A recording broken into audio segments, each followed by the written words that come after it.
喺手提遊戲機都越出越多，就連 Lenovo 都唔執輸，出咗部 Legion Go。呢部機有個 FPS mode，可以拆開個手掣當 mouse 玩槍 game。咁我而家就借到部水機喺度，即刻同大家實試一下啦。如果唔想錯過最新嘅科技資訊，就記得 subscribe 我哋銀華嘅 YouTube channel， 同埋撳埋個通知鐘仔啦。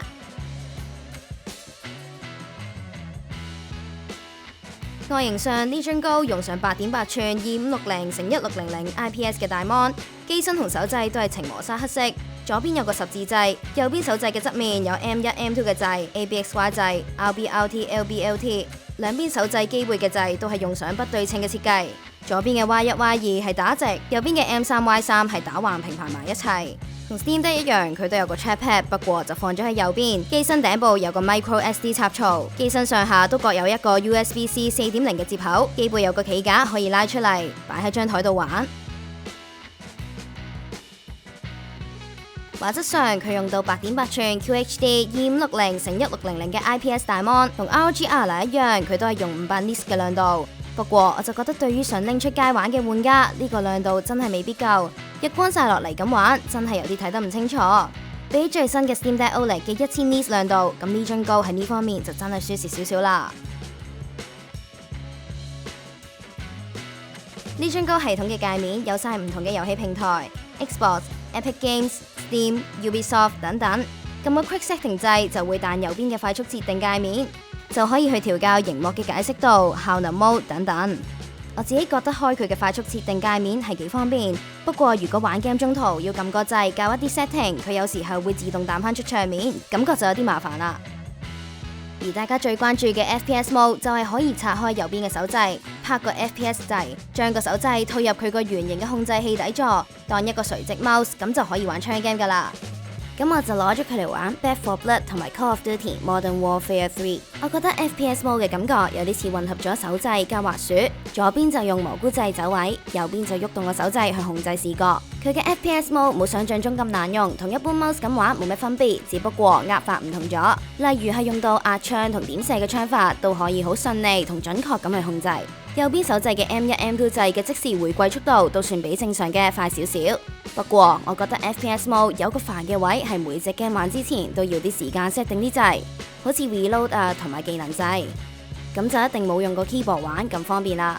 同埋我發覺如果覺得個蘑菇掣好揞住個手心，個蘑菇掣都可以拆出嚟，咁玩嘅時候就可以舒適啲啦。佢嘅 FPS Mode 都算易上手同方便，不過有個位希望佢可以改善嘅，就可以喺 Legion Go 嘅 UI 度加翻個 FPS Mode 嘅靈敏度設定，咁相信就一定會方便好多啦。Legion Go 同 ROG Ally 一樣，都係用到 AMD Ryzen Z1 Extreme 嘅處理器，佢嘅熒幕刷新率有成144 Hz。Legion Go 本身有3個效能 mode， 分別係 Quiet Mode、Balance Mode 同埋 Performance Mode。解像度較1280x800，同埋 FSR 設定為畫質，開高中低畫質就睇下佢嘅 FPS 係幾多啦。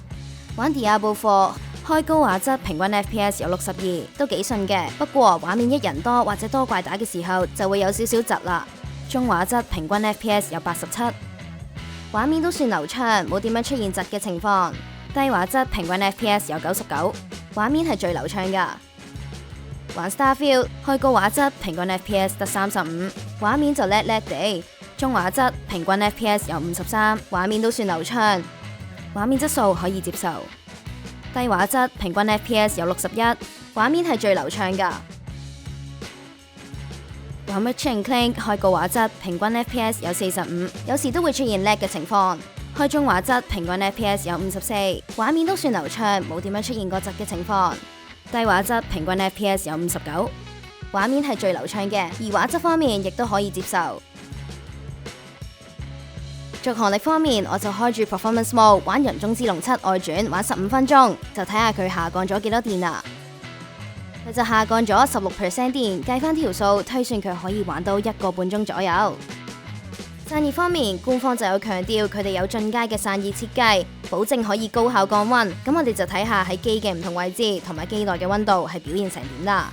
開 Firmware full load 部機15分鐘，風扇開 full power， 螢幕嘅溫度係40.8度，機背係28.9度，左邊嘅手掣位係32.2度，右邊嘅手掣位係28.4度，機頂出風係42.6度。而 MSI Afterburner 顯示機內嘅溫度係70度。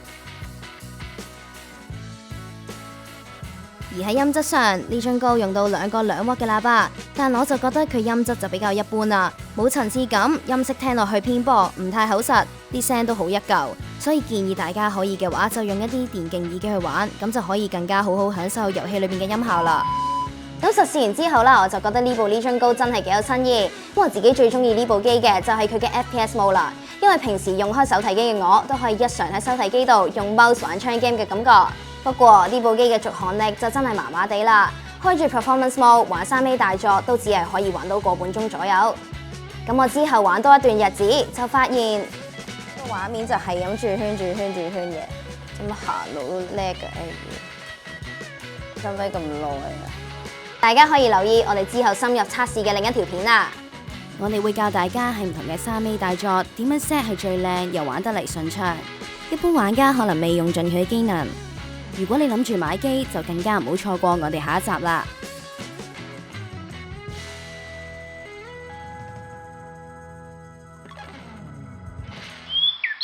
換生活，樂科技，Unwired HK。